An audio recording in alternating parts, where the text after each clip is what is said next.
Okay, so yeah, welcome. So we're going to talk to you today about this Merlin engine, and we're going to start off really with the aircraft that this particular engine was fitted to, which was this particular Mosquito here. So this aircraft is a night fighter version. So in other words, it has the guns in the nose. This particular aircraft was built in late 1942 at Hatfield, so not very far from where we are today. And this was effectively the same as the aircraft that we have behind us. This is a fighter bomber version, and obviously with the night fighters they tended to be have darker coloration, and they would normally have exhaust shrouds to cover the flames at night. So really effectively the first stealth aircraft, we like to say. So this Mosquito was built and called HJ719, that was its serial number, and it was assigned to a 418 Squadron. So 418 Squadron were a Royal Canadian Air Force base based down at Ford in Sussex. So this aircraft was delivered to them, and in May 1943 it was assigned to an American pilot called James Luluma.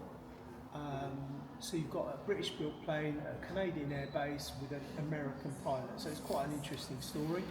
And James was an exceptional pilot, and during the course of 1943 and into 44 he became an aircraft Mosquito ace because he shot down more than 5 enemy aircraft. So quite a really well-known pilot of Mosquitoes. We can see James here just with the Irving jacket on. And what you'll be able to see above is a bit of nose art that Americans love to do on their aircraft. This nose art is of a cartoon character called Moonbeam McSwine. So this is from a Little Abner comic, and she's a hillbilly lady smoking a clay pipe. So it's quite a funny thing to have on the side of your aircraft.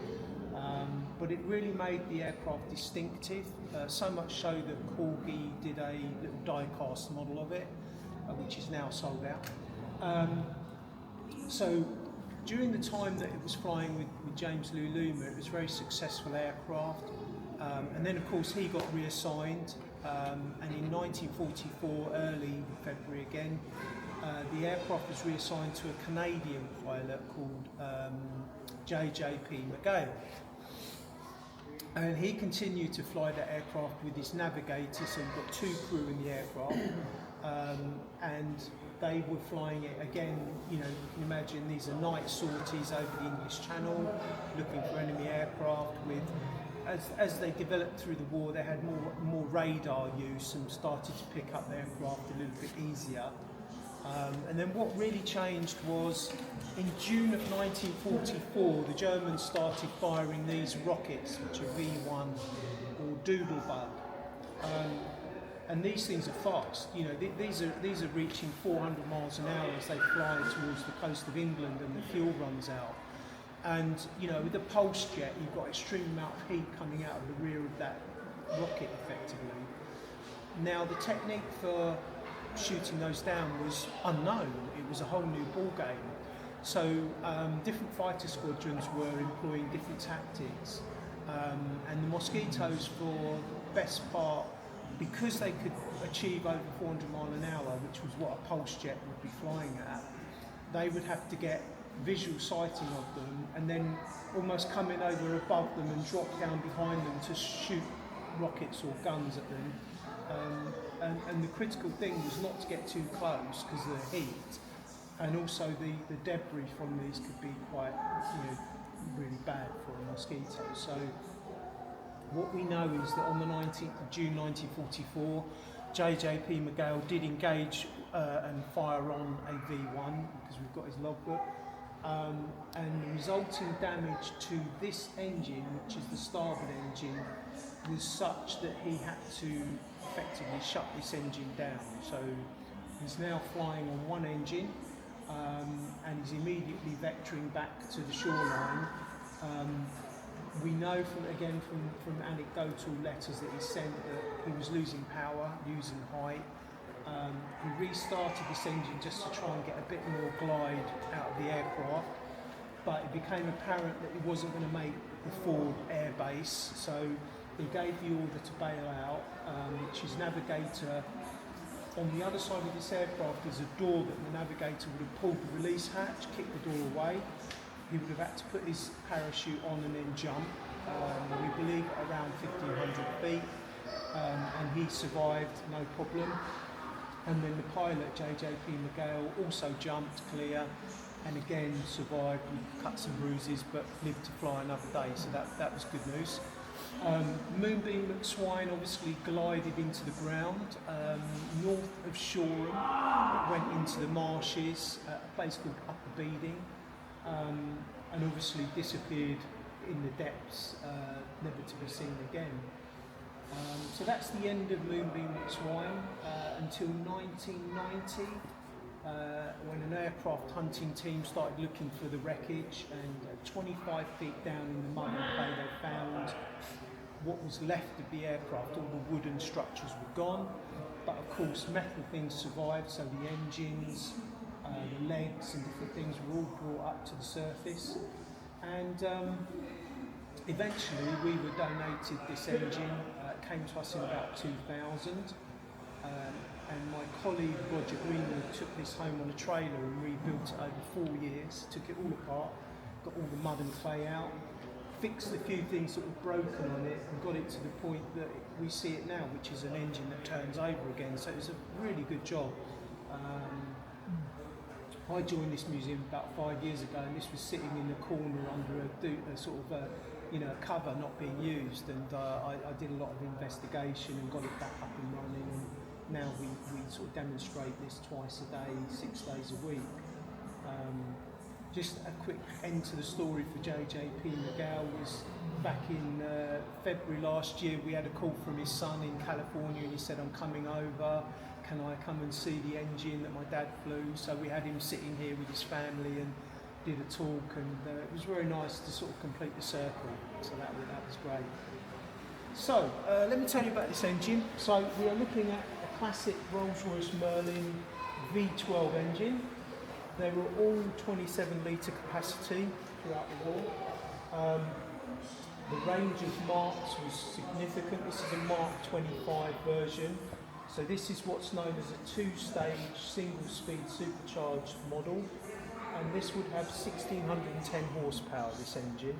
So at the beginning of the war, they were sort of around 1,000, 1,200. By the end of the war, these were kicking out 2,000 horsepower each engine. So quite a significant increase in power.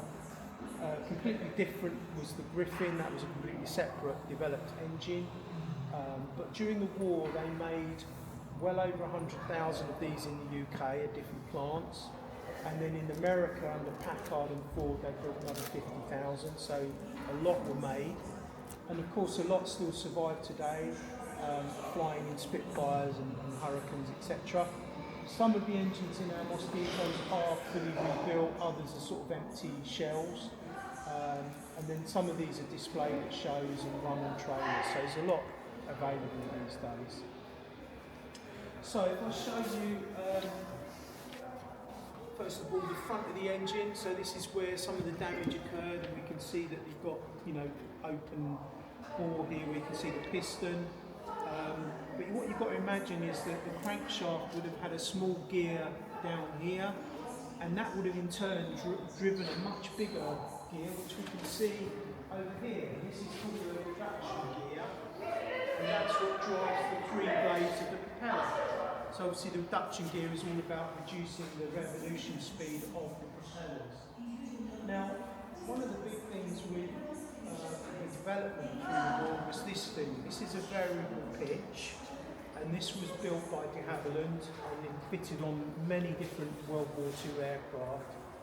And fundamentally what this did was give the pilot the ability to trim the aircraft as more power was increased. You needed to be able to trim the propeller blades to get the optimum speed. And equally, if you lost an engine, as we heard earlier, you'd want to be able to trim this propeller out of the wind as much as possible to get the decrease of power. So what we can see here is imagine you can see this silk dome here. This would normally be on the top, and inside this would be filled with oil. So this is all driven by hydraulic rams pushing it up and down as the pilot adjusts it in flight. But we can see through the demonstration, you can see how this is starting to twist the propeller blade as you go along until you're in the fully feathered position. So this really just allows, complete control for the pilot and really revolutionised flight during the war.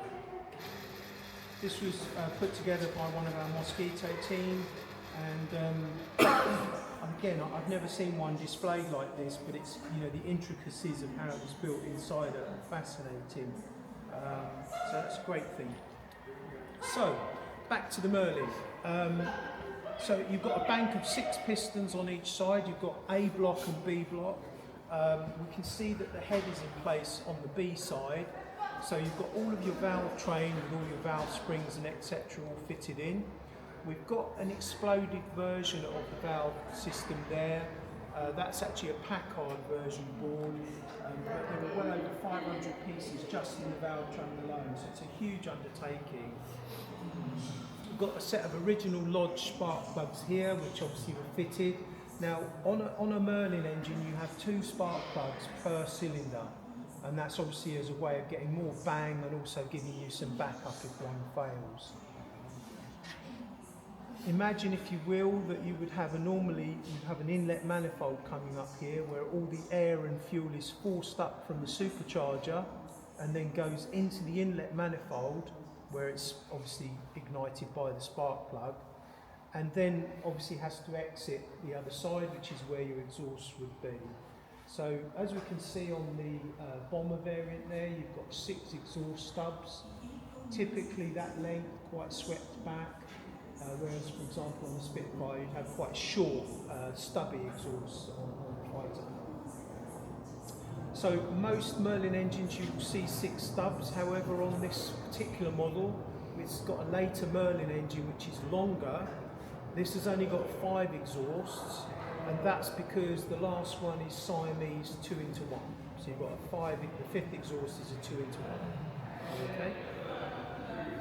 At the rear of the Merlin, you would have normally here a big crankcase where all the supercharger dome would be, and obviously what we've got here is we've got the high tension leads that fire the spark plugs, the magneto. You've got your typical road car points below, and then at the bottom here you've got your starter motor, and under here would have been the carburation units that drove the Merlin fuel delivery. Onto the A side, we can see there's no head in place, and it's really good because it allows you to see the pistons moving in the bore and give you an idea of how this aircraft, how the engine moved. It's typical 4-stroke. So, for example, we've got number 1 and number 6 are pretty much coming up to the top. Whereas number 2 and number 5 are almost at the bottom of the cycle. So you've got 2 pistons on the bank moving at the same time, and then you've got to imagine that's happening on the other side as well. And this was how the development of the conrods and the crank by Merlin, by Rolls Royce, was tremendous. How very clever how they designed this feature of the engine itself. So in terms of going forward, the aircraft, the Merlin engine was a real development throughout the war, and then of course sort of mid-1943-44 onwards the jet engine started to be developed, as we know, by Frank Whittle. And when you go into the hangar next door at the top, we've got a jet engine that you can push the button and get it demoed. It's amazing how the war accelerated the technology of flight and almost made these things become redundant by the end of the war. But still, fascinating engine, and hope you enjoyed that. So I'm going to run this now for 30 seconds. It's not too noisy, it just clatters about a bit, and you can take videos, etc., and then I'll answer any questions.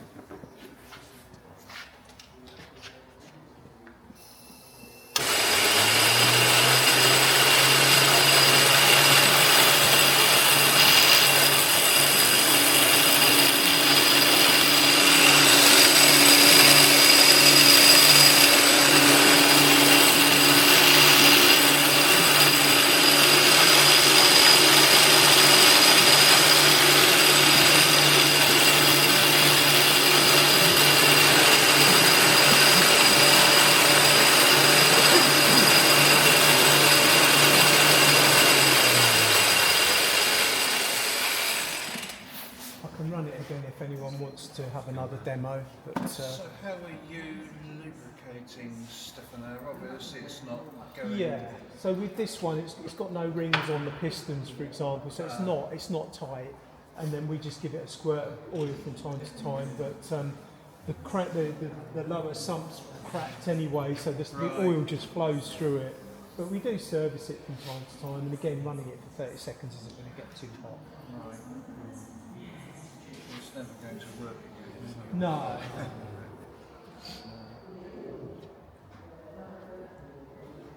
So that one had the single speed supercharger. Yes, correct.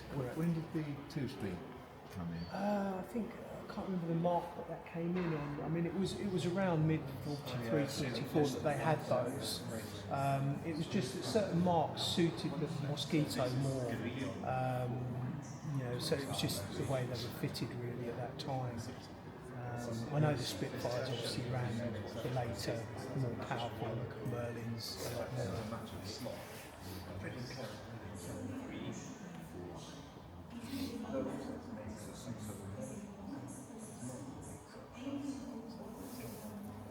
Yeah, good for you to come through in more detail. Takes the key away. Yeah. And you can feel the weight of, like a typical Merlin piston, conrod and the piston line. Oh, it's aluminium, is it? Yeah. Well, I know that's not steel picking it up like that. Yeah, just thinking 100 Jazz also has 2 sparks. For this, Which is nice.